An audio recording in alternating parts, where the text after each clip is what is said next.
Good morning, everyone. You guys are almost to the end. Got one more week. You're almost at the finish line right now. So just to kind of recap, next Monday and Tuesday, Captain Skaggs and some of the investigators are going to do an arson class for you guys, investigations class. I do have some questions from Captain Skaggs that I'll give you guys Monday and Tuesday that'll be fair game for the test. There's only a few of them, so don't sweat it. And as soon as Captain Skaggs gives me a PowerPoint for that class, I'll get it up on Target Solutions for you as well. So should be a pretty good class. It's something new. We haven't done it in the past, but I think it's a very important piece of what we do down here in prevention is that investigation side. So, and then remember on Wednesday and Thursday, we'll have your final exam. It'll just be a written. Need to get 80% or better. Don't stress out about it. Just really pay attention to the quizzes, and you guys will be in good shape for that, okay? The plan is that following weekend, I can hopefully get you guys your grades, let you know how you did. And then that next week, I'll have certificates down here at Fire Central, and I'll let you guys know a time you can come in and pick them up. You'll be certified fire inspectors, so that's kind of a big deal. Couple reminders I had for you guys. Ride-alongs, hopefully they're done by now. If they're not, they gotta be done by next Thursday. And I need an email to me, CC the inspector you rode with, 3 things that you learned. So far, I've been getting pretty good feedback on that. I think it's kind of a neat experience to go out and see how this kind of comes together. I mean, you sit here in class and you learn, in PowerPoint you talk about things, but to actually go out and ride with an inspector, even though it's only 4 hours, it still gives you kind of a little bit of an idea of what these guys do and how it kind of comes together working with the customers on the other side. So get those done.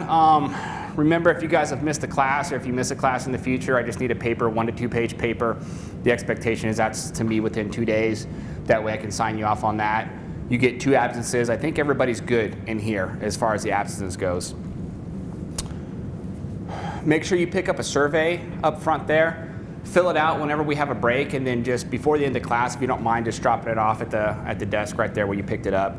Kind of gives me a little bit of feedback on what worked, what didn't work, takeaways from the class, how we can improve it in the future, that kind of thing. So if you guys wouldn't mind doing that, I would appreciate it. And yeah, I think that's all I have for you. Do you guys have questions for me, comments about anything so far? I'll be here every day next week for class. I hope you guys have enjoyed it so far. Hopefully it's been educational. I know even for people that don't plan on going the inspector route, just makes you a better firefighter, makes you better whatever your job is, I think, just having some of this knowledge. Tucson Water, you guys, appreciate you guys coming in. We have some outside agencies that I think it was nice we were able to kind of collaborate with. So again, any concerns, questions, thoughts, comments, criticisms, you can feel free to email me. And with that, I will turn it over to Inspector Vincent for his class today.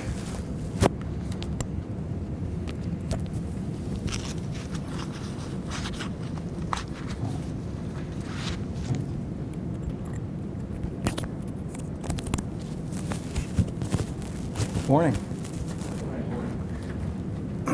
I'll start with just a little introduction. I've only taught 1 class here during CERT, so I don't think most of you were in that class. Some of you were not in that class. Name's John Vincent, class of 98-1. I was a medic, fire investigator. My last truck was Medic 14. I've been here since 2007. I've been through it all over here, the good, bad, and ugly. So if you guys have any questions about actually coming over, what the job entails, go ahead and reach out to me. Phone number, call, text, email, whatever you'd like. I'm married. My wife's a teacher with the Sunnyside School District. My daughter's a 7-year-old. She's heavily involved in soccer and WWE. I don't know why, but I have to watch WWE 3 times a week. A little strange, but it's okay. Let me see. Right now, currently I'm the lead fire inspector for the new construction unit. We have 4 inspectors and 1 fire plans examiner. That's Jennifer Peel Davis. I think she taught 1 or 2 of your classes. Right now, I'm in the office probably 90% of the time assisting her with plan review. We're pretty busy on the plan review side, and she's the only official plan reviewer. So a little unheard of for a jurisdiction our size to only have 1 plan reviewer. So that's why I'm pretty much in the office all the time helping her out. So again, there's a lot of stuff in the IFSTA. You guys are responsible for that material.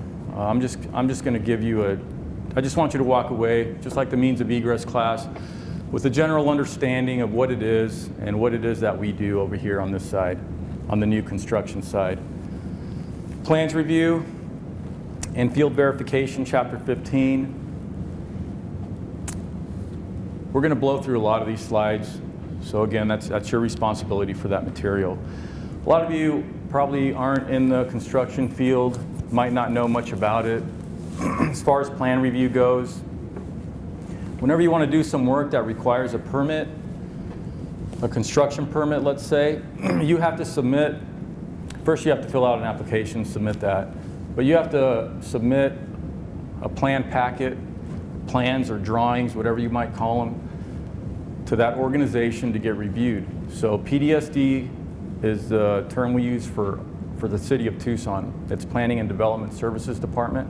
That's downtown, 201 North Stone. So they house the building official, and they have all their plans reviewers, electrical, plumbing, mechanical, structural, all those people are down there. So you submit your plan packet over there for review. And in the drawings, we'll have everything in there. You'll have your electrical drawings, your mechanical drawings, again, structural, anything like that for review. And also on there on the cover sheet, there'll usually be deferred submittals. A deferred submittal is something that can come to us, or it could be deferred submittal for something else, like structural. But as far as we're concerned, deferred submittals for fire protection systems. So maybe on the cover sheet, it'll say deferred submittal, fire sprinkler system, fire alarm system, fire hood system, and all those deferred submittals come to us for review.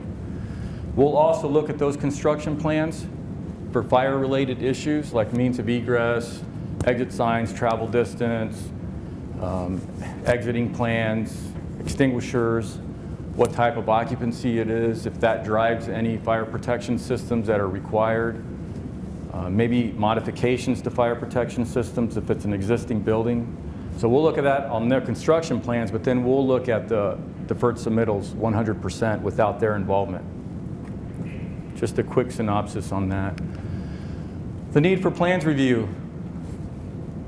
We need to review plans to make sure that the minimum code requirements are met. We want safe buildings for the public, for firefighters, for people that work there. So we want to make sure that the buildings are built correctly and built to the code. Again, it involves people from PDSD, it involves people from the fire department, zoning. Everybody gets involved. The design process happens before the plan submittal. We are sometimes involved with the design process because we'll have pre-construction meetings. They'll come to us, they'll ask for a meeting, maybe they'll discuss a few things that they want to do in the design, just make sure we're okay with that and make sure they're not going to have any problems down the road. So after they design it, they submit it, they obtain a permit, they submit, they get a review. Sometimes it's approved right away, sometimes we'll ask for corrections. So we'll make corrections on the plan, send them back to them, they have to correct it, and then they resubmit it. And then eventually, they get it approved. And then they can start the work. After the permit's approved, that's when they have the right to start the work. They'll start the work, we'll do inspections during construction, and a final inspection at the end. Again, there's many types of plans examiners. There's a few: electrical, plumbing, structural, mechanical. We do receive some additional training.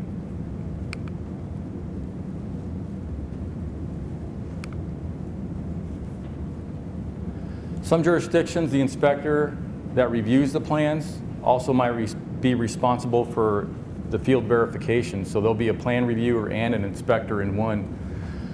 A lot of times you'll see this in smaller jurisdictions that don't have much work.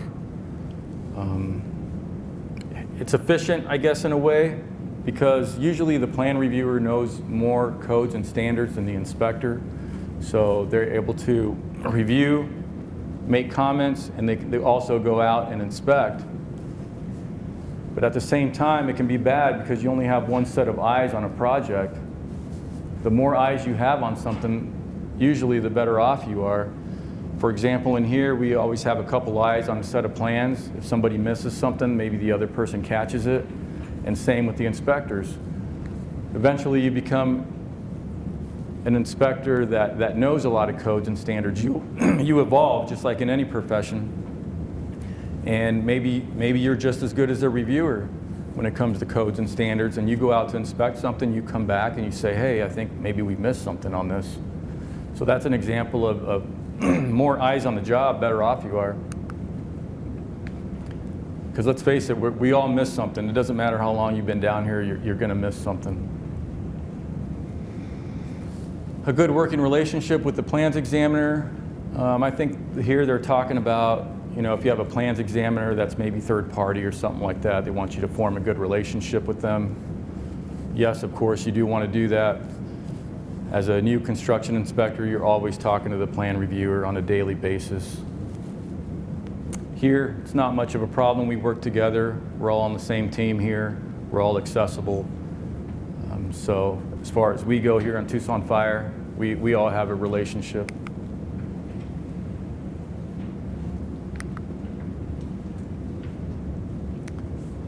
Just keep in mind, every AHJ is different. I know this is IFSTA based, but every AHJ has different policies, procedures, permitting processes. They all work a little bit different. As far as any authority to approve or make changes to approved plans, that's not something inspectors have the authority to do. Whatever they have on site, the plans they have on site should be the approved set of plans, and they should be following that. Any deviation from that needs to be approved through the fire marshal or the plan reviewer, and that'll require them to submit some revisions and then get a new set of approved set plans so they can keep on site. The role of Fire Inspector 1 in the plans review and permitting process. And Inspector 1 doesn't really do much in the plans review and permitting process. They are expected to know how to look at a set of plans and make sure they're being followed, but they don't really have much input when it comes to reviewing or the permitting process itself. The benefits of plan review: make the community safe, safe buildings, not just for fire and life safety, but for everything. Electrical, plumbing, ventilation, structural.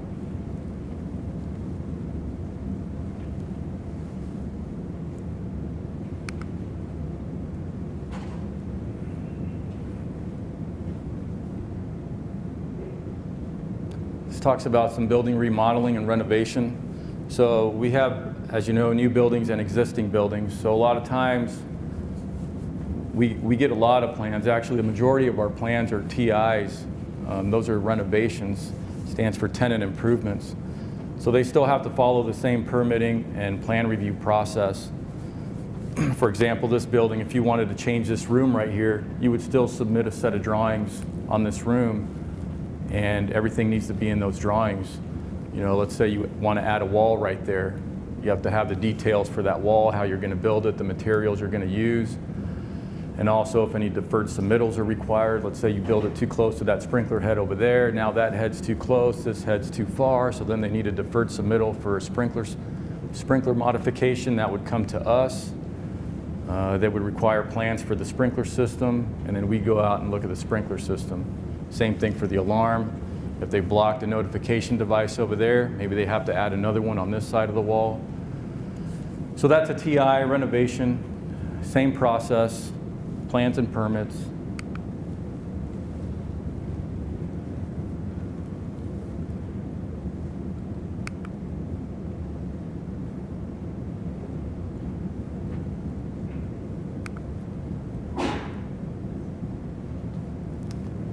So the plans review process, it permits us to correct any errors. That's basically what you're doing. You're making sure the design is appropriate for the building, making sure everything's up to codes and standards, and they make any corrections prior to starting the work. A lot of times you'll find stuff after the fact, but that's okay. Even if the plans are approved, we have the authority to make them make it right during construction or even after they're finished with the building. Main reason, safety for plan review.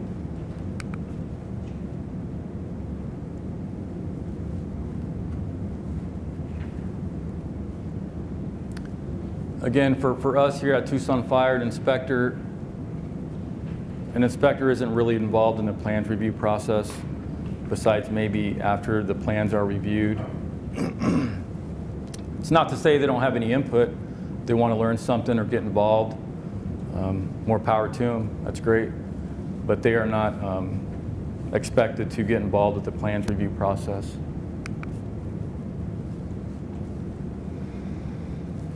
So this is more for the new construction side.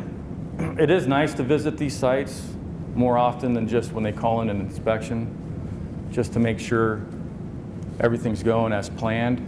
It's kind of difficult for us because we do have a lot on our plate, so making these voluntary inspections are difficult. We usually only make it out when they call in for an inspection.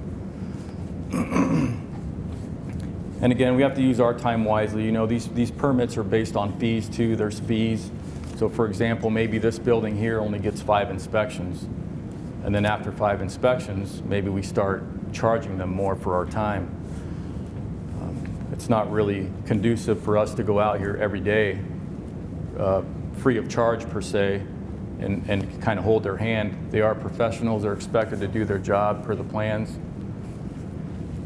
But it is nice. It is nice to go out and see if we can catch something. Not try to catch something, but just to make sure you're a facilitator, trying to make sure the project's going as planned.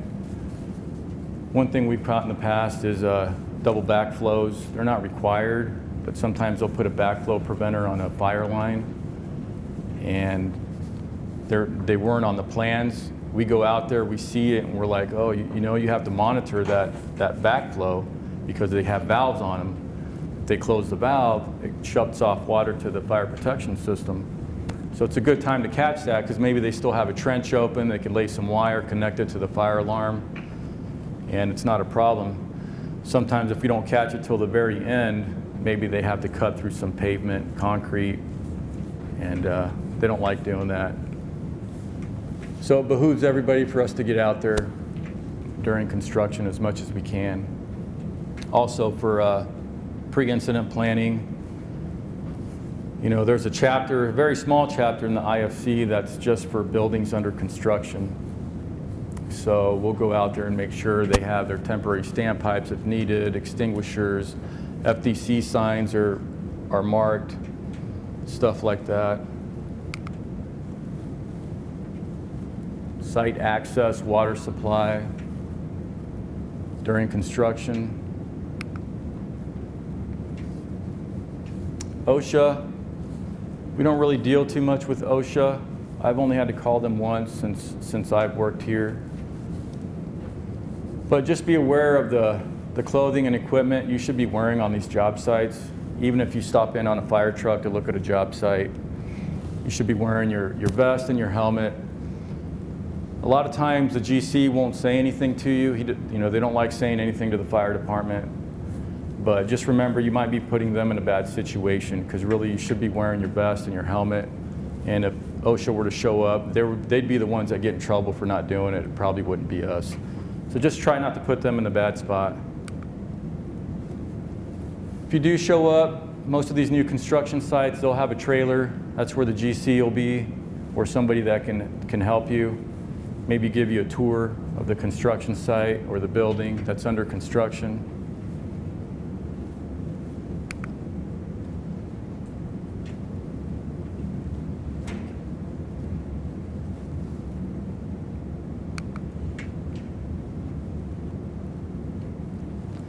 Just make sure to keep good records. It's just like anything else on this job. If you don't have a record, if you didn't write it down, it didn't happen. The belongings, supplies, construction materials, those can remain on the job site, inside the building. It does increase the fire load, but most of the time, a lot of these materials are non-combustible. You'll have stuff like pipe fittings for the sprinkler system, maybe electrical fittings, back boxes, metal, metal, sheetrock that's non-combustible, stuff like that. Just need to make sure the means of egress aren't blocked by the materials. Same process for renovations, TIs. Same thing, everything applies to renovations, same as new buildings.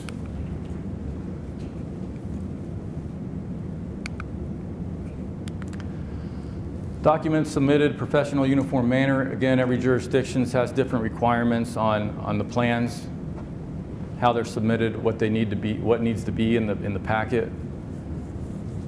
So now that with this COVID thing, we've gone all electronic over here. So what that means is before COVID, we were all paper-based. So contractors would come in, they would bring their set of plans. It would be a big roll of plans, paper. They would drop them off here. We would review the paper plans. And they're nice. Paper plans are nice to look at. I prefer paper plans. But now with COVID, we went all electronic, which we should have been anyways, but we were kind of behind the times. So that's one good thing that came out of COVID. So now they just, for us, now they just submit everything electronic. So it's all electronic, the permit application, the plans, everything. And we're able to open that with a software called Bluebeam. We can review it with Bluebeam, make the corrections on there, send it back. They send it back to us, and everything's electronic. It's really nice, but the plans are sometimes difficult to look at on a computer screen.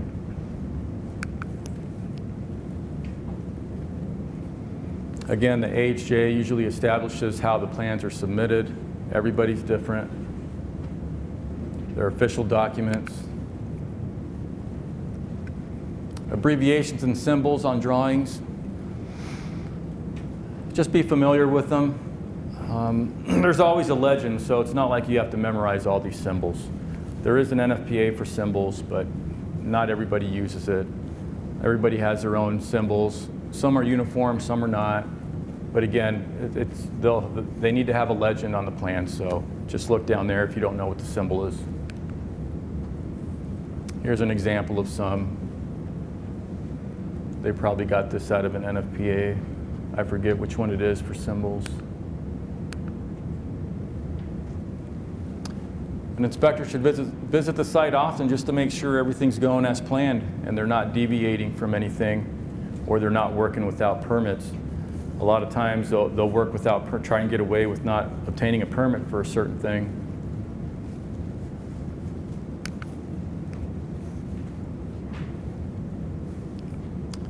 Summary for plans review for us, fire department, we play an important role because we deal with all the deferred submittals. So all the fire protection stuff, we're looking at that. We're approving that. We're requiring changes, modifications. And there's a lot of different kinds. I mean, you have your sprinklers, alarms, hoods, special systems. There's a lot of codes and a lot of standards that go into all those different systems. Level 1 inspector really only required to read the plans, make sure they're following the plans during construction.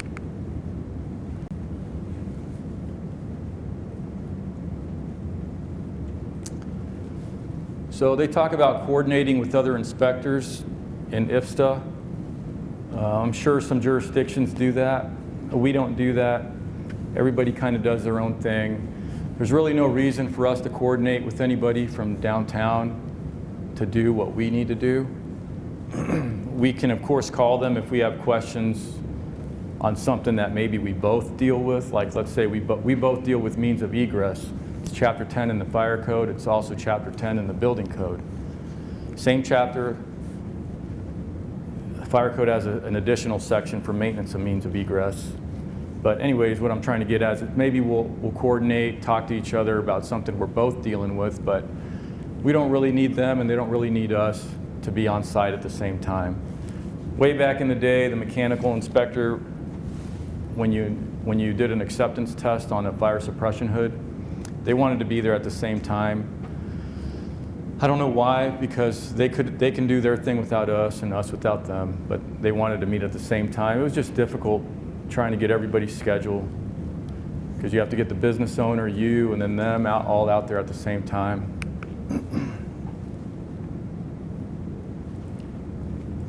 Plan review is a proactive approach. You're doing everything before. You're getting involved in the design process, which is before the building's being built or before the renovation happens. And making sure everything's at an acceptable level of fire and life safety. So the minimum standards, you got to make sure they meet the minimum standards. So that was chapter 15. We can do both quizzes at the end of the class. That's chapter 15. Go ahead and take a 15-minute break, and then we'll get started on chapter 16. That one has a bunch of slides. All right, we'll get started on chapter 16, inspection procedures. There's a lot of slides here. I think 141 slides. A lot of them we'll just go right through. They deal with communication. That's just kind of common sense stuff, how to communicate with people. You're not going to learn that from me in this class, so if you don't know how to do that by now, that's on you guys. All right, explain the duties, Inspector 1. We kind of covered that a little bit. You start out as an Inspector 1, just do your basic stuff, your basic code enforcement, and the longer you're on the job, the more you'll evolve. You'll start learning more codes, more standards. You'll feel more comfortable. Inspector 1, you're just expected to do the basics. A lot of these slides repeat themselves too, so that's another reason we're just going to go through them pretty fast. Communicate. Make sure you communicate with everybody on a professional level. You will be wearing a uniform. Speak to people the way you'd like to be spoken to, with respect. Don't go in there all badge heavy, trying to lay down the law. I'm the inspector. You're going to do this. That's not how it works. They are the business community for us. We want to have a good relationship with them. You know, it's difficult because as soon as you show up, they don't like us. You know, they like to see you guys show up. You guys show up on a fire truck, they call for your help. When we show up, it's kind of like, oh, great, you know, what? Now what? Let's be honest, we cost people money. They're going to be like, now what? How much am I going to have to spend now? So they already don't really like us being there. But, you know, it's not personal.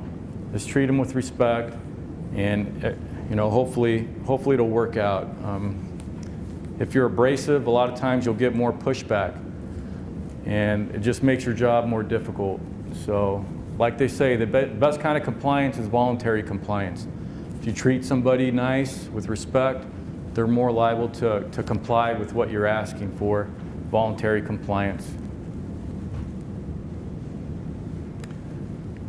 Also, they talk a lot about education. Educate the person you're giving the NOV to, the notice of violation. It's difficult when you're brand new, but again, as you evolve, it's something I really like to do. Is every code that I enforce, I like to try and understand where that code came from.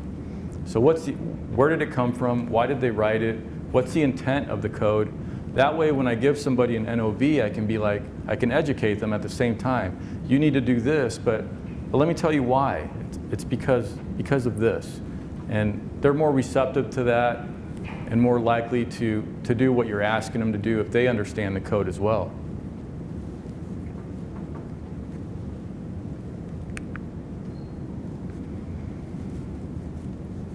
Of course, we inspect new and existing buildings. For Tucson Fire, we have a separate unit, new construction, and then we have a unit for existing buildings. We investigate complaints, plan review.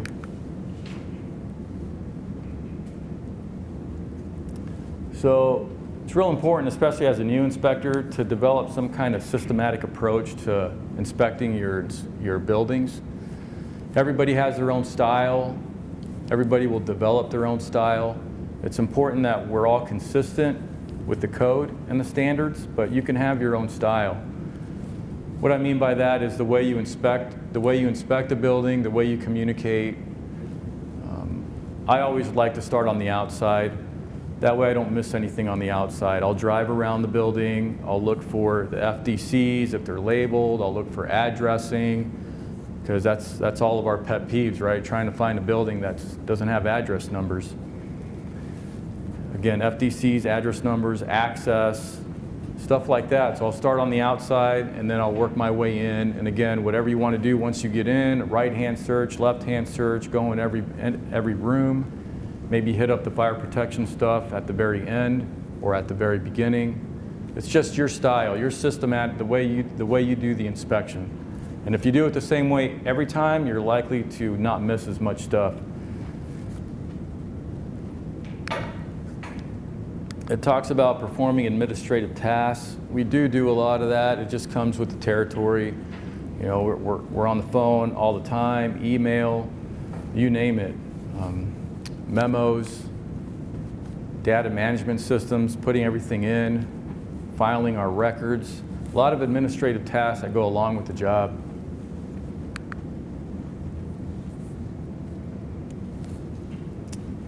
To perform a consistent and effective inspection, one of the most important things that I always like to stress is research. You have to do your research. Sometimes you'll have some people go out and inspect a building and not even know what they're getting themselves into. Maybe stepping on somebody else's toes that's already been there maybe a month ago because they didn't do any research. Always do the research. You want to know what happened there in the past. Maybe they have the same violations every year. Maybe they have hazardous materials that you need to look at or research before you go out there. Maybe they change their occupancy type. Maybe there's something different than they were last time. Maybe last time the inspector called them a B and now they're an A2 and maybe they require fire sprinklers. So you can never do enough research. Always do your research before you go out.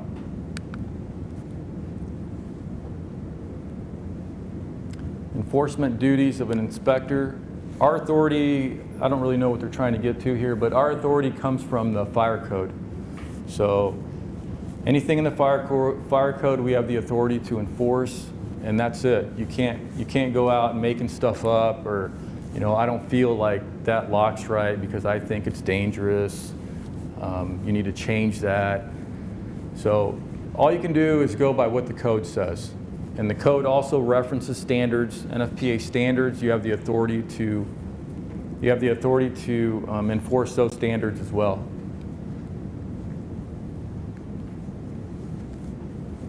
Just be careful. You don't want to exceed your authority or go outside of your authority. Stick to what you're legally able to enforce. Again, interpersonal communication. Just communicate people, professional level.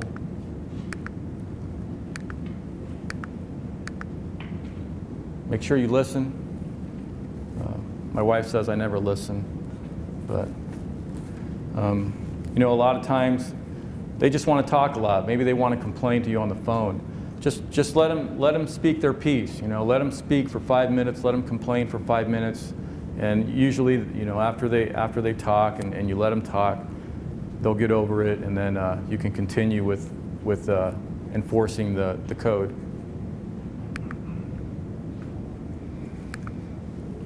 Just common sense stuff. Go where it's quiet. Listen.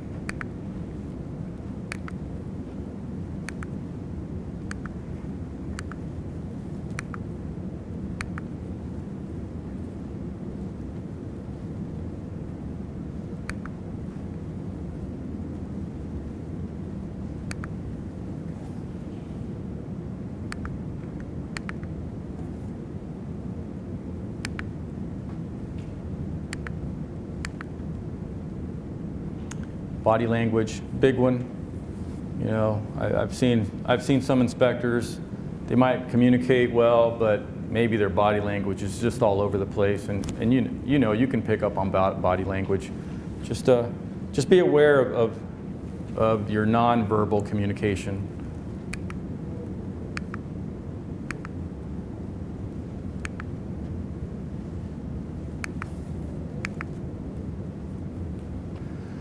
Kind of already touched on that. Administrative duties, Inspector 1 is everything.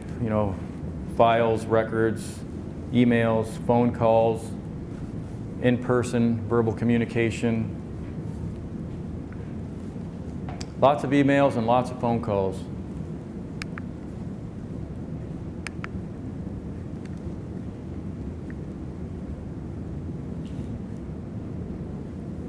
Again, with the emails, you just have to be careful with your emails. They are official documents, so they can be printed out and presented to the city manager, the fire chief, anybody. So just be careful what you say in your emails. Again, we're just trying to gain compliance, nothing personal. Just do your job. There's avenues you can go down if they don't resolve the deficiencies. We can take them to court, stuff like that. Again, just don't take it personal. Some guys take it personal and they get all fired up, and it just doesn't lead to a good outcome. Memos, we have our policies and procedures on memos. We don't write too many memos down here.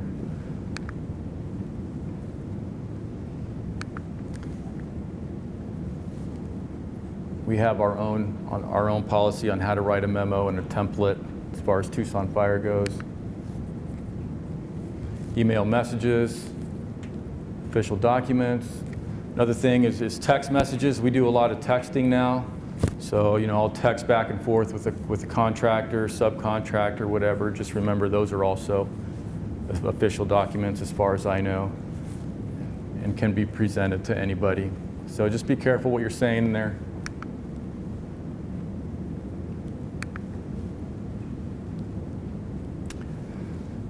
Reports, again, every HJ does reports differently. So if you happen to come down here, just know we have our way of doing it, and that's the way you'll write your report.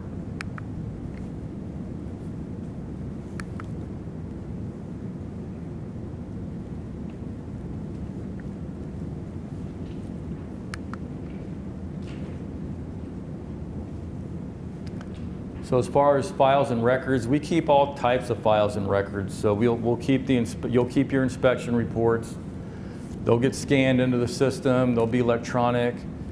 We keep fire protection plans down here. There's an entire room down here that has files, plans of fire protection systems, sprinklers, alarms, hoods. If you ever want to look at one, just come on down, or after class, if you want to go in there and look at one, feel free to. The construction plans that we look at that are downtown, those are also kept on a folder on the Z drive, the City of Tucson Z drive. So all those are electronic.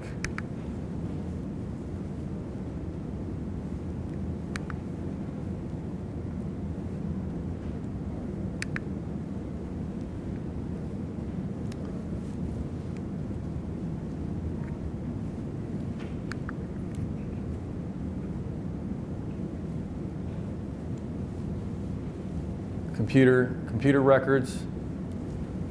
Eventually, I'd like to get all those plans scanned in so they're all electronic. That way we could free up that room. One of these days we'll get there. It is nice having everything electronic and possibly web-based, where let's say you're out in the field, you can pull up a set of plans instead of having to come back here and look at them.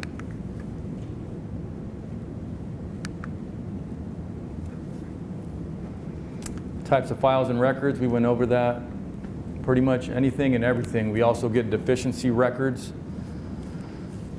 For example, sprinkler system, an annual sprinkler inspection report. So they do an annual inspection on the sprinkler system, not us, but let's say, like a sprinkler contractor, Kazal, American Fire, somebody like that, and then they're required to send us the report.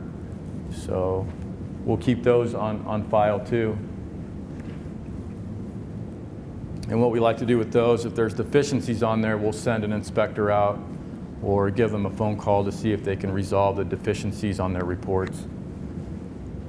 And again, those inspections are dictated by NFPA. There's timelines and the manufacturer that they have to get these inspections. For example, a hood, semi-annual, sprinkler system annual, check valve 5 years, fire alarm annual. So these reports are constantly coming in.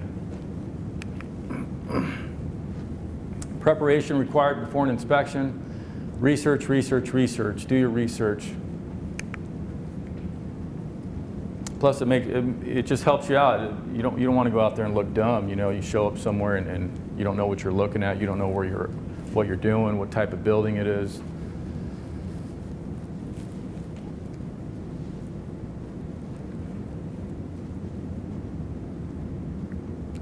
Also, I brought this up earlier, if there was a change of use, that's kind of a big deal. It says review inspection record, file review, applicable fire codes and standards. So remember, you always want to apply the correct code and standard. If this is an existing building, you're not going to go out there and enforce a 2018 IFC, which is what we're under now, because that's just not how it works. You can't bring every existing building into today's compliance, into today's code. They would have to spend thousands of dollars. Every building would have to spend thousands of dollars. So there's a term called grandfathered. We don't like it. It doesn't really exist. There's no such thing as I'm grandfathered. I don't have to do that.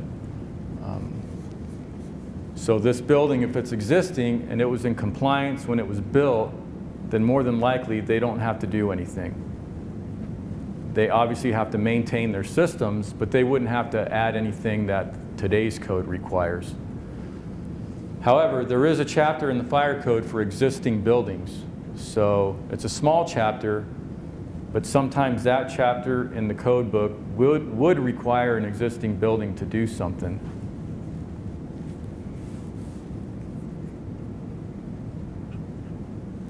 So just make sure you're applying the right codes and standards.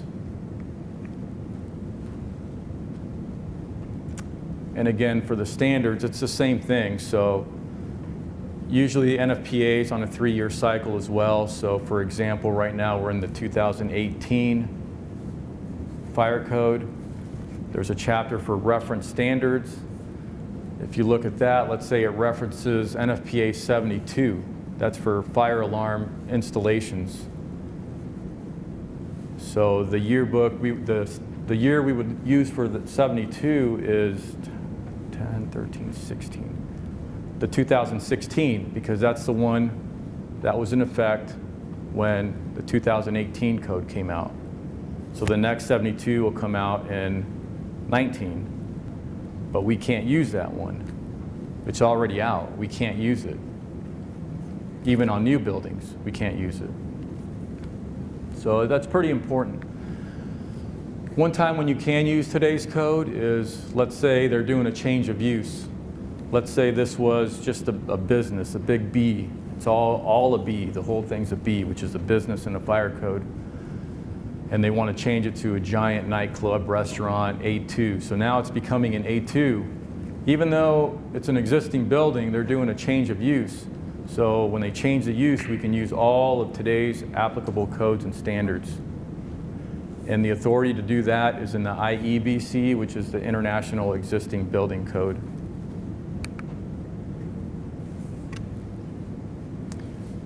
Again, be familiar with the site. If you've never been there, again, do your research. You can get a lot of information just from doing your research. Read the previous reports. Read the deficiency reports.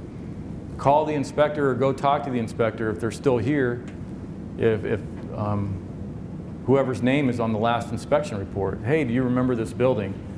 You know, we're all a resource for each other down here, so don't be afraid to call somebody. I mean, I still call people that are retired. Hey, what do you think about this? Again, maintain a professional appearance. Take your equipment with you, all common sense stuff. On the new construction side, you know, we always have our helmet, our vest, tape measure, flashlight. It's usually always in the truck. So just take your equipment, be prepared. Length and complexity of an inspection. I can do an inspection on a certain building in 15 minutes, and another building will take me a couple weeks. So it all depends on the type of inspection you're doing, how much research you have to do. That's why sometimes it's a little tricky when they start talking about numbers. Well, how many inspections did you do today or this month? Well, this month I did 30 because I did Circle Ks. Well, in the month before that, maybe I did 5. I did 5 hazardous materials inspections. Or a high-rise building where I had to research something for 2 weeks. So luckily we have some good supervisors down here that understand all this. We've had some in the past that, you know, they were just numbers driven. Everything was about numbers. So when that happens, people start doing less quality inspections, and they're doing a lot of Bs, Circle Ks, gas stations, simple stuff like that.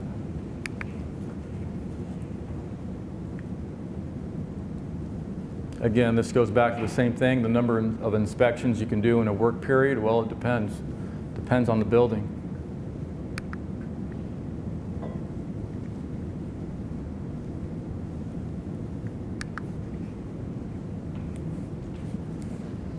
Setting up an inspection, you can either set one up or you can drop in. It doesn't really matter. It might matter to the business owner. But for us, we don't really have a procedure. I mean, you're not going to call, I keep using Circle K, it's just an easy one. You're not going to call Circle K and ask them if you can go inspect. You're probably just going to stop in. Something that's a little more complicated, maybe you'll call them up, hey, I need to get out there, can we schedule an inspection?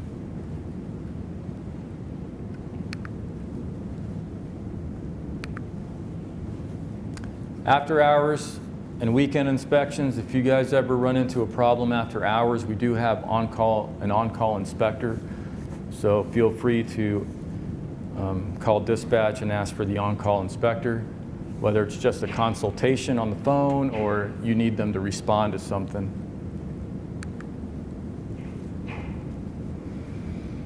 Again, research again. One good point here is permits. When you're doing your research, you can look at the permits too, or you should. Are there any open permits? What kind of permits have they had in the past? Does this convenience store have CO2? Do they have bulk CO2? Do they have a gas detection alarm? That would be under the permit records. If you see that, if you see it's open, maybe you can assume somebody's probably working on it, another inspector. Or if it's finaled, right before you go there, it's been finaled, it's been approved, they have a detection system. I need to make sure they're maintaining it, but at least I know they have it.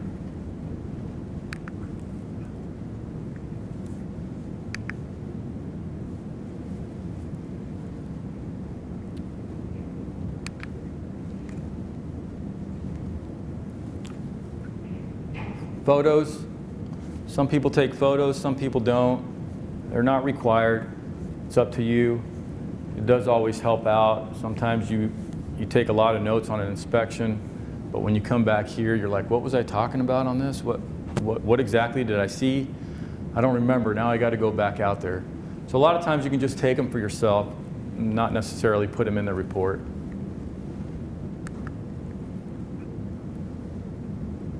Display identification. I've never been asked for identification because we're always in uniform.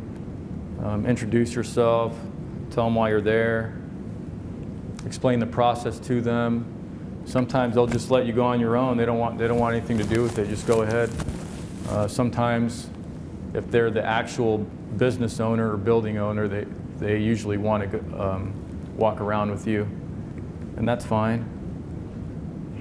One good thing to ask for up front is if any rooms are locked and if you'll need any keys.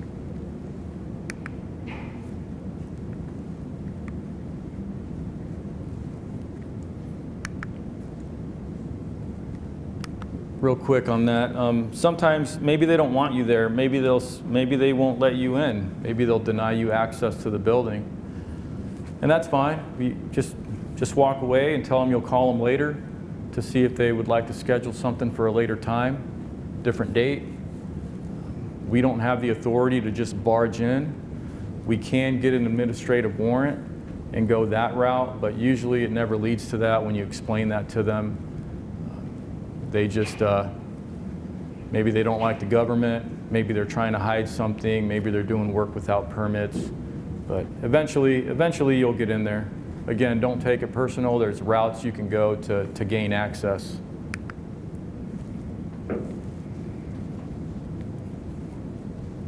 We do have the authority by the fire code to issue a stop work order. Whether it's for construction or whether it's for, let's say, a suppression hood that's out of compliance. You can issue a stop work order, red tag the appliance, and shut it down. Just that's something you want to take to your chain of command. It's kind of a big deal. If you shut down a hood, for example, you're basically shutting down the restaurant. They can't cook. So they're going to lose business until they get that hood back up and running, which could take 24 hours, or if they need a complete upgrade, it could take a week or two, probably 2. So again, that's something that you don't really want to make the decision on. You want your supervisor to make that decision. And sometimes it goes all the way up to the fire chief.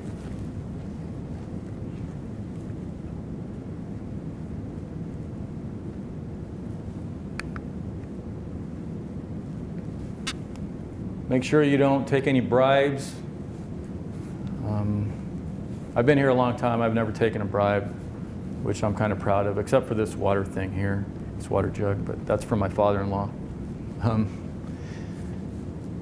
You will get offered some things, you know, small things, big things, electronic tape measures. I mean, you name it. I've been here so long, I've seen a lot. So whether it's a soda pop, a lunch, movie tickets, you name it. But, you know, you're not allowed to, so don't do it. It also puts you in a bad situation because now you feel some obligation to maybe cut this person some slack. It's just bad overall. So don't accept any bribes. There's a lot of stories out there from people accepting bribes. Not here, but I heard it happened a lot back east. You know, you would show up to a construction site and the GC would have envelopes for every inspector. You just show up, they give you your envelope, and you take off. Whether that's true or not, I don't know, but it probably is. I've never received an envelope, unfortunately.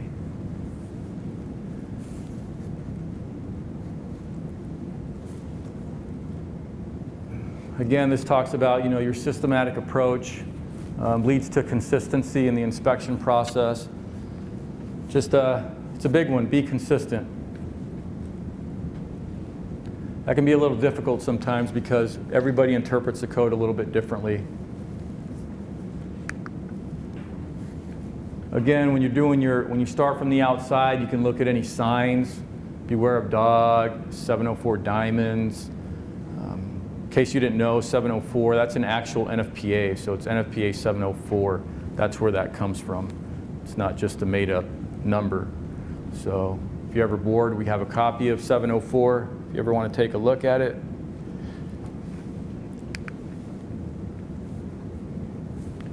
This is just some stuff it's talking about when you do your inspection on the outside, exterior maintenance, you know, labeling of FDCs, address numbers, type of occupancy, has it changed? That's a big deal. That's probably why they mention it a few times.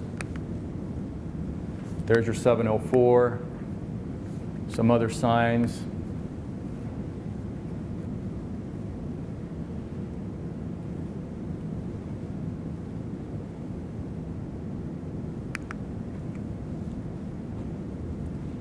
Again, we already talked about this. Whatever your style is, clockwise, counterclockwise, right hand, left hand. Take photos, draw a floor plan if you want, site plan, floor plan. Here's a little example of a systematic approach. Try not to overlook anything. You will. I mean, it doesn't matter how long you've been here. You're going to miss stuff. You're going to overlook stuff. You're going to get back here and you're going to be like, oh, I totally forgot to look at whatever it is. So a lot of times you'll have to go back. Or you won't know you missed anything. But you will miss things. Start from the roof and work downward. We don't really get on the roof anymore. New construction we do. A lot of times to check the duct smokes on rooftop units. We'll get up there, but they usually have a nice ladder that goes to the roof. On little buildings, we don't get on the roof anymore. When I first started, they had ladders on all the inspector trucks, but they took them off shortly after I got here. The word was that it was an OSHA violation for us to be climbing the ladders without somebody footing them, since we work solo. it would just be one person on the ladder. Whether that's true or not, I don't know. It makes sense.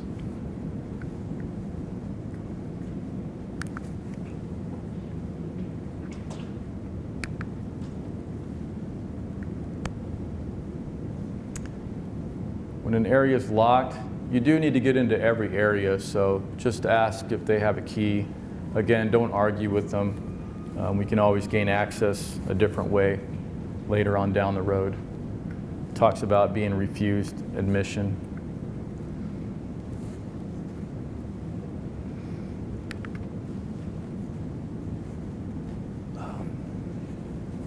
Every building's different. Some have high security.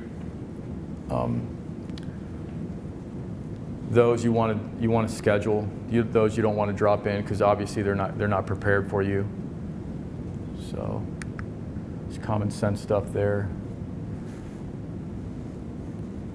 Code requirements for different occupancies. If you were in my means of egress class, you know the type of occupancy is one of the most important things for the building. So that's what drives everything. It's all the requirements. So if you're a B, you have to meet certain requirements. If you're an R2, certain requirements. If you're an A2, certain requirements. It's not the same for everybody. So that's why that's the most important thing. You don't want to be enforcing something that's not required for that occupancy. Some of them do share similar codes, but the specific codes are specific to that type of occupancy.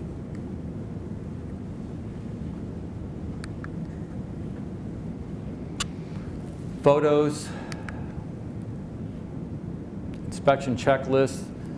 We don't really have checklists down here. I mean, some inspectors have made their own checklist, especially when you start out. It's nice to have a checklist when you're brand new because you really don't know what you're looking for or looking at. They can be good and bad. Good for that reason, bad because you get tunnel vision. All you focus on is that checklist, and you'll miss everything outside of that checklist. So if you can do both, that's probably the best. Have your little checklist, but think outside of the checklist.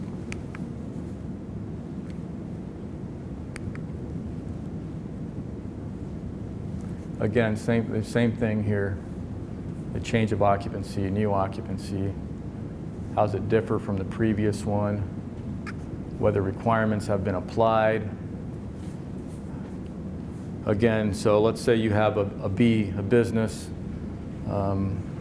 and somebody else buys it, and they turn it into a little restaurant. Maybe it's just a little restaurant, nothing big, but it's a change of use. Let's say they didn't go through PDSD.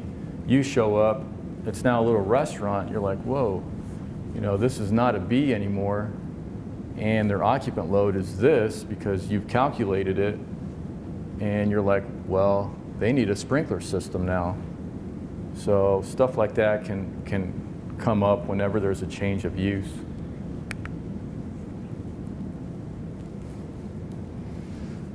Again, change in occupancy, change in use, it can change everything. The number of doors that are required, the occupant load, fire alarm, fire sprinklers, emergency lighting, exit signs.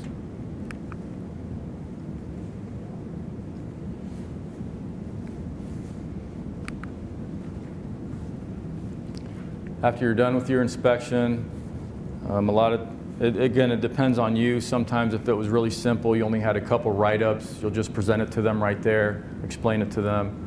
You have 2 weeks to resolve the deficiencies. I'll be back. Do you want me to call you? Do you want me to just stop in?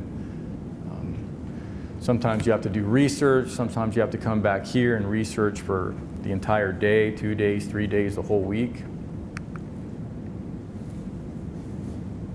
Again, try and educate them when you're giving them their notice of violation. It always helps out.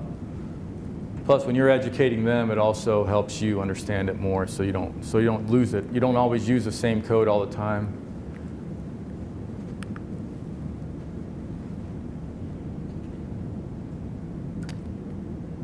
Down here it says an inspector must not attempt to design a solution for the owner-occupant. That's correct. We're not a design professional. We don't tell them how to design systems, how to do things. That's up to them to hire somebody to do it, and then we make sure they do it right. For example, let's say they have an issue in here with the sprinkler system, the spacing, obstructions, whatever it might be. They might ask you, well, how can I fix it? And you might know how to fix it, but don't offer that information to them because you're not the designer. They need to hire somebody and go through the process to do it correctly. We're not designers and we're not consultants. A lot of times we'll get called, hey, can you come out here and tell me what you think and how can I make this right? And again, we're not consultants. There's people in the private sector that do that kind of stuff, and we don't want to put ourselves in a bad situation. That's not our job. Violation discussions. There is an appeals process that is in the fire code. They do have the ability to appeal something, but it's not something we really offer to them unless we feel it's appropriate, because not everything is appealable. And most of the time somebody doesn't want to do something because it's a financial hardship. So that's not a reason to appeal. That's not appealable. You can't say, I don't want to fix this because it costs too much money. Well, it's not appealable. The only things that are appealable are if they think you're interpreting the code incorrectly, or they think the code section you referenced is incorrect, then they can appeal it. The only other reason to appeal something is, let's say they want to provide something in lieu of the code. So I don't want to fix this per the code, but can I do this instead? And then that's appealable. They would have to submit all the documents how what they're doing meets the minimum code standards, or maybe goes beyond that. So the code is prescriptive in nature, tells you pretty much exactly what you need to do, and the standard tells you how to do it. But there is a section in there that allows you to use a performance-based solution, which is an alternate design and method, and that's something that's up to them to present to you.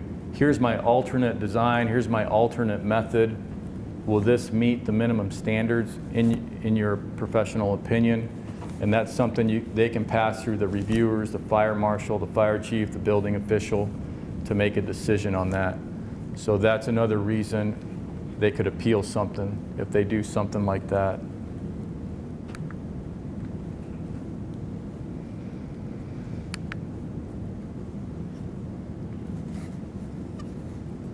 Yes and no. On the existing side, a lot of times you'll inspect the building and you'll never go back there again for maybe 5 years. So that's not really forming a relationship with anybody. A lot of businesses, as you know, they'll change managers, business owners change. On the new construction side, we do form a lot of long-term relationships, whether it's with contractors, subcontractors, architects, people we speak to on a daily basis.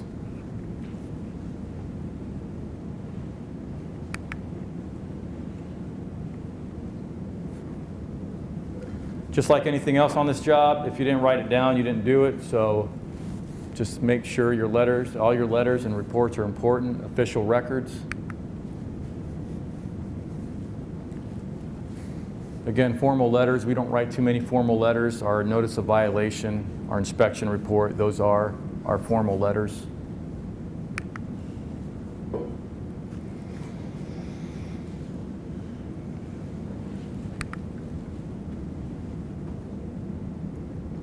Again, if you come over, there's a way to write your report and what the supervisors want on your report.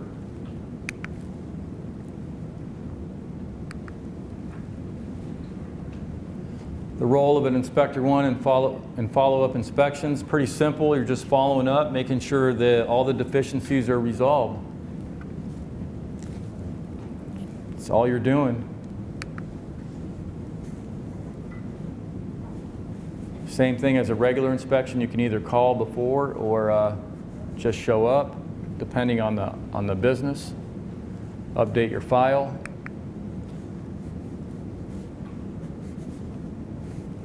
Again, this is all IFSTA based, but everybody has their own procedure.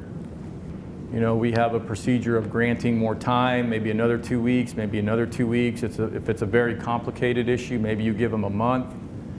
We have a pre-citation policy that we can do, and then finally a citation process where we go through city legal to go down that route. Why are they conducted? Well, to follow up, make sure they fixed everything. What's the point of doing an inspection if you're just going to leave it open with violations? Then you're kind of putting us all out there. You're putting yourself and the department out there. Hey, you knew all this stuff was wrong, yet you never followed up. Why'd you go out there in the first place?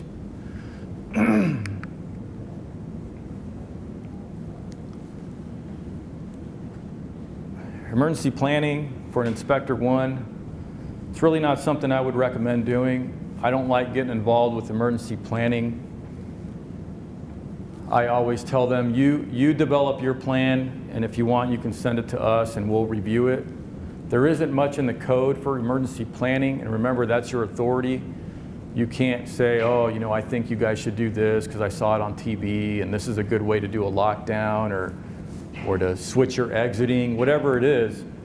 Our authority only lies with the code, and it's pretty vague when it comes to emergency planning. So I wouldn't get too involved with emergency planning. If you do, I suggest you get all the right players in the room so everybody has a seat at the table with some input. We did go through something a few years back where TPD was meeting with a lot of schools for lockdowns and stuff like that. And as far as I know, I don't think they were including us, but if they were, they didn't have anybody that was knowledgeable on the fire code because they'd develop all these plans and a bunch of them would violate the fire code. So it always put us in a bad spot because we'd show up and we'd be like, oh, well, that's not allowed, that's not allowed. But their argument was, it's already been vetted and approved by TPD. So just remember, if you get involved with emergency planning, make sure you get all the right entities in the room.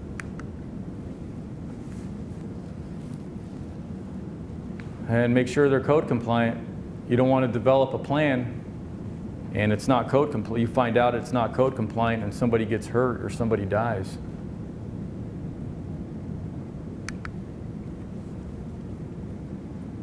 Same thing with evac drills.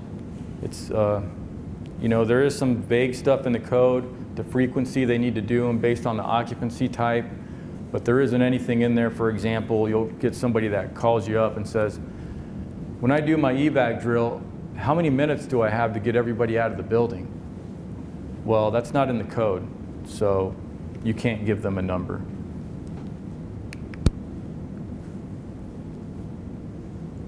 Of course, common sense evacuation drills are different based on the occupancy. Healthcare, correctional, institutionals, they're all going to be a little different. I'm just going to blow through all this evac stuff.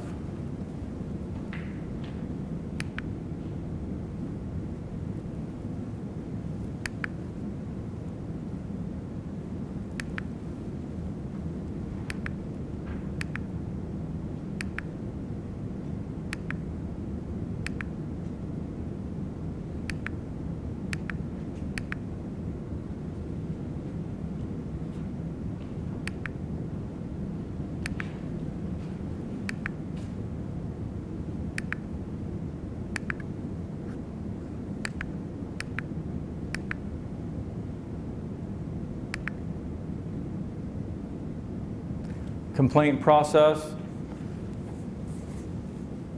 People complain, whether it's anonymous or not, about maybe some fire code violations. They get routed to our office and an inspector gets sent out. And then it's treated just like anything else. It would be just as if you were doing a fire inspection. You go out there, you deal with the complaint, same type of paperwork, same notice of violation, everything's the same. You do have the right to do a full inspection if you want, or you think it's necessary, or just handle the complaint. A lot of times what we used to do here is if you go out to a complaint and you do a little bit of research and you notice nobody's been out there within a year, then you go ahead and do another inspection. But if somebody was out there 6 months ago, there's really no reason to to do another inspection unless you see some life safety stuff. Otherwise, just deal with the complaint. And again, same process. You write your NOV, you give them the 2 weeks, you follow up, make sure everything was abated. Every AHJ is different, just like everything else. They all have their different ways they receive complaints and they handle complaints.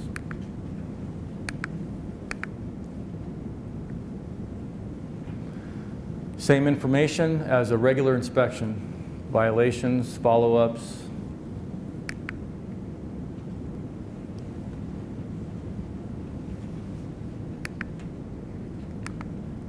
Again, we talked about, pattern of violations. You do your research, you see they have a pattern of violations out there. Maybe it's finally time you do a little better education and get this handled.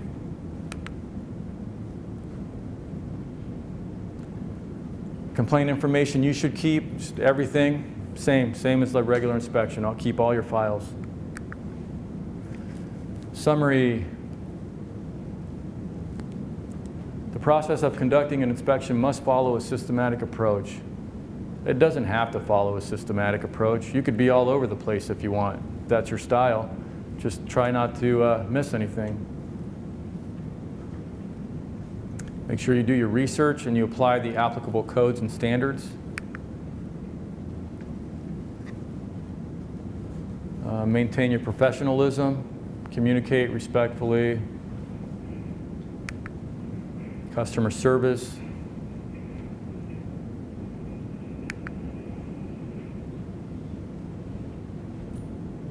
Every AHJ is different on how they do their inspections, complaints, etc. And make sure you try and educate the citizens. Don't just go in there and try and drop the book on them and say it's because it's written in here. So that's it. So we'll do the chapter 15 quiz first. Does anybody need time to do the quizzes? No.